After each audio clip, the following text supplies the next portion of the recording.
ڈیرہ غازی خان محمد امجد سانگھی district bureau chief. Dera Ghazi Khan پل dot Jampur road پر ایک دکان ہے جو کہ گیلانی ایگرو کے نام سے ہے۔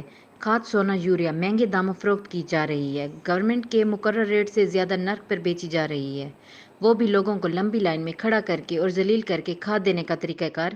ایک آدمی کو بلایا جاتا ہے اور اس سے ایک عدد شناختی کارڈ کی کاپی لی جاتی ہے اور اسے ایک بوری کھاد 1800 روپے کے حساب سے دی جاتی ہے۔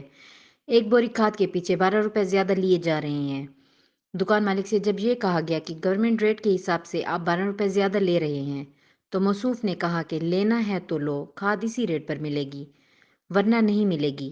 وہاں پر موجود لوگوں نے جب قانونی کارروائی کی دھمکی دی تو موصوف سید ایم بلال گیلانی نے کہا کہ تم لوگوں نے جو کرنا ہے کر لو، میں کسی سے نہیں ڈرتا۔ میرے انکل اینٹی کرپشن میں بہت بڑا افسر ہے، عوامی حلقوں کا وزیر اعظم پاکستان عمران خان صاحب اور وزیر اعلیٰ پنجاب سردار عثمان بزدار ایسے لوگوں کے خلاف سخت سے سخت کارروائی کرنے کا مطالبہ کیا ہے۔